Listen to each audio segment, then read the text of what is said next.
Mama Khadija Bay, Masajono, Masajono, Masajono.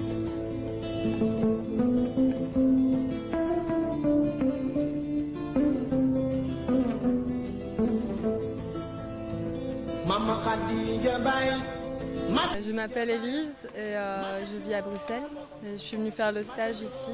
C'est Latif Oumache, je suis originaire de Bruxelles en Belgique. Mes parents sont marocains. Je suis travailleur social à Bruxelles, je suis journaliste de formation et je me suis reconverti dans le social. Et là je suis à Bayac pour la construction Superado. Bonjour, je m'appelle Maïté Debry, je viens de Belgique, j'habite à Bruxelles et je fais partie de je suis le stage organisé par Freedom pour apprendre à construire des dômes en Super Adobe. Moi c'est Alexandre Régal, je suis né à Paris mais je vis un peu partout dans le monde, notamment de l'autre côté de l'océan Atlantique, dans la Caraïbe, Martinique, République Dominicaine, Guadeloupe et des pays caribéens. Et du coup l'idée elle est vachement intéressante parce que c'est aussi des pays en voie de développement, donc on manque énormément en fait de moyens humains, c'est-à-dire même vivre dans des conditions décentes, c'est compliqué, on se demande où va l'argent. Donc voilà, en fait c'est des moyens simples pour en fait concrètement on est en train de prendre de l'avance pour l'humanité. Voilà, on est en train de prendre de l'avance pour tous ceux, voilà, on essaye de construire autrement pour construire un monde aussi autre. Parce que ça part un peu en cacahuète, on n'ira pas bien loin comme ça. Je suis Océane, je viens de Marseille. Je suis venue participer au projet de projet en Adobe, de construction en Adobe, pour pouvoir le faire chez moi dans les Pyrénées, sur un terrain qu'on vient d'acquérir avec ma famille. Et on voulait une technique de construction un peu écologique, qui respecte l'environnement, qui soit résistante à pas mal de choses, notamment à des fortes pluies, etc. Et pas très cher parce qu'on a déjà investi beaucoup dans l'achat du terrain. Donc c'était une option viable pour nous. Et Aïssa qui travaille avec moi m'a parlé de ce projet au Sénégal. Donc je suis venue ici pour la première fois voilà, pour participer à l'atelier. Abdelhakim Benatar, je suis venu de l'Algérie. En fait, je suis intéressé par cette méthode de construction, ça fait quand même un an, parce que quand j'ai trouvé l'association mère qui est basée aux États-Unis, et par la suite, j'ai eu l'occasion de rencontrer Naïl et Freedom. Et il m'a parlé qu'il y aura une formation qui sera organisée au Sénégal. J'étais très intéressant et c'est pour ça que je suis là. Ça m'intéresse beaucoup cette méthode parce que très simplement c'est une méthode qui est éco par rapport à notre environnement et par rapport au coût aussi, elle ne coûte pas très cher, donc ça peut être aussi on va dire faisable pour la classe moyenne et même la classe qui n'ont pas les moyens de construire leur maison. Rostam Bouzid, je suis je suis de nationalité algérienne et je suis venu ici pour apprendre la technique du Super Adobe parce que moi en fait je suis dans le tourisme saharien. J'ai un site sur Timimoun pour les gens qui connaissent Timimoun en Algérie et je voulais intégrer cette technique là-bas sur place sur mon site touristique. Naïl Gougam, je suis un simple étudiant. J'ai commencé à apprendre à construire en Super Adobe lors de notre voyage en 2013 à Calers, où nous avons rencontré un élève de Nader Khalili. Le projet de Nader Khalili, ou sa vision, sa quête, en réalité, est une quête qui nous importe beaucoup parce que c'est quelque chose qui nous permet d'avoir un espoir qu'on voit un peu réduit autour de nous. Et donc c'est pour ça qu'on a intégré ce projet. Et donc on a fini par se dire que outre-Atlantique, non seulement en Californie, et c'était aussi sa quête à lui, il a dit qu'il voulait que cette technique pénètre l'Afrique et qu'elle y ait un impact, parce que les gens en Afrique auraient peut-être un peu plus besoin de ça que dans d'autres contrées. Et donc c'est aujourd'hui spécialement pour ça qu'on est là. Et je voudrais aussi ajouter quelque chose, l'Afrique libre ou la mort. Mon nom est Aïssa, je suis de la famille Faye qui a ce terrain ici à Bayard. Donc on a ce terrain familial de 6 hectares qui est peu utilisé. Et j'ai dans l'idée, il faut encore que je discute avec la famille, de faire un projet ici qui a déjà eu dans le passé. En fait, mon grand-père qui avait cette maison avait un projet d'agriculture très grand. Pardon, excusez-moi. Avait un projet d'agriculture. Et donc l'idée est de faire revivre ce champ tout en ayant un autre projet à côté de dôme écologique. Et donc il y a 1 an et demi, je cherchais des formations à faire dans le domaine de la construction écologique et spécialement en terre. Et je suis tombée, après plusieurs recherches, sur cette technique de dôme donc en super adobe qu'on vous a expliqué juste avant. Et j'ai découvert le site EcoFreedom qui a été réalisé par Neil et Laura. Et puis j'ai pris contact avec eux et 2 mois plus tard, il y avait une formation en France que j'ai suivie. Une formation courte et j'ai adoré la technique parce que simple, parce que durable, parce qu'écologique, parce que rapide, parce que respectueuse de l'environnement.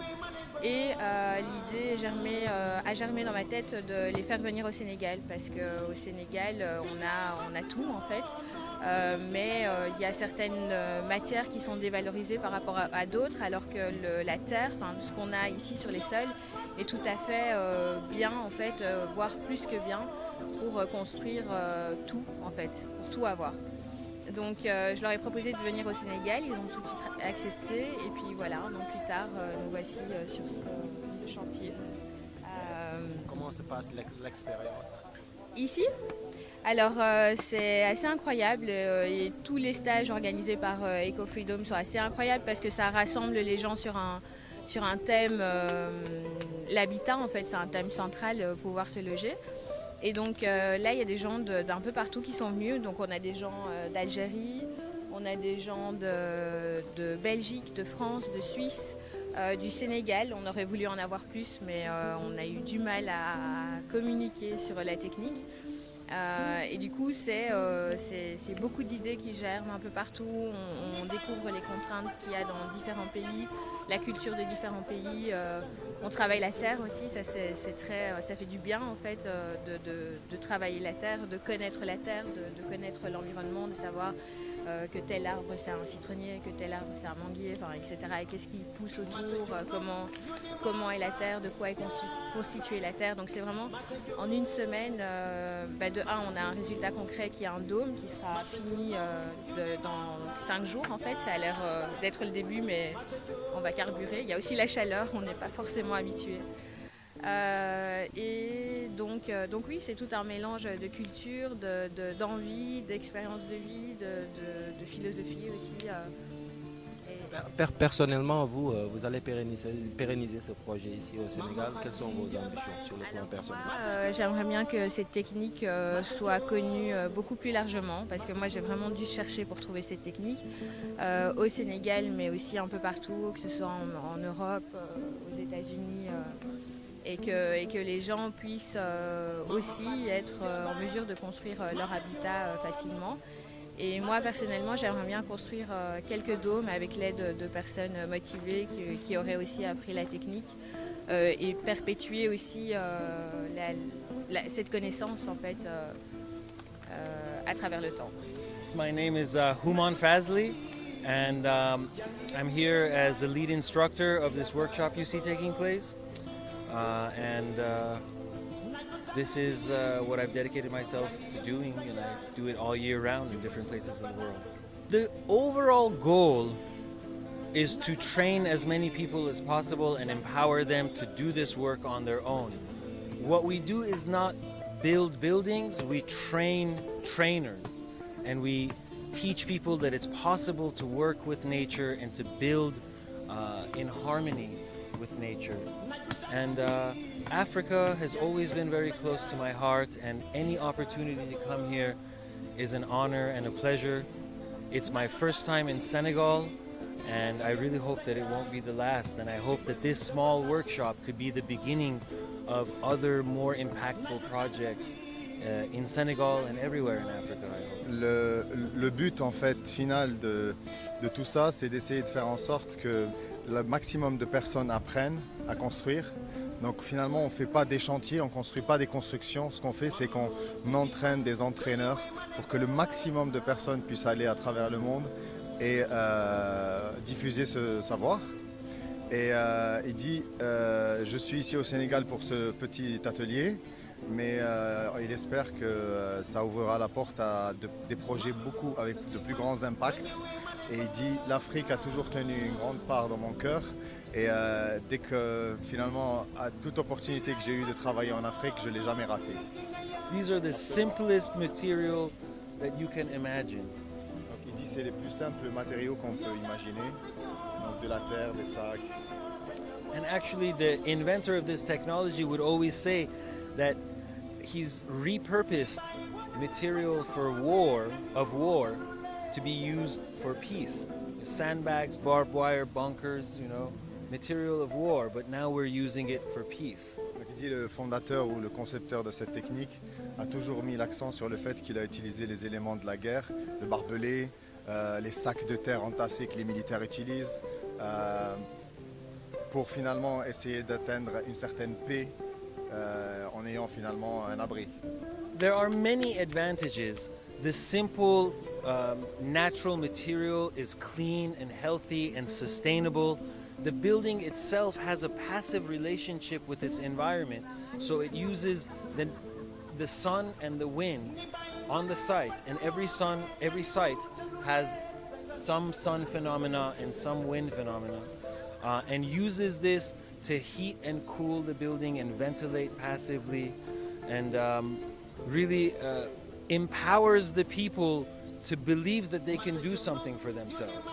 If we came and provided some boxes to live in, that's a limited number of help. But if we teach people how to translate the earth below their feet to shelter above their head, no one can ever take that knowledge away from them. That's a one-way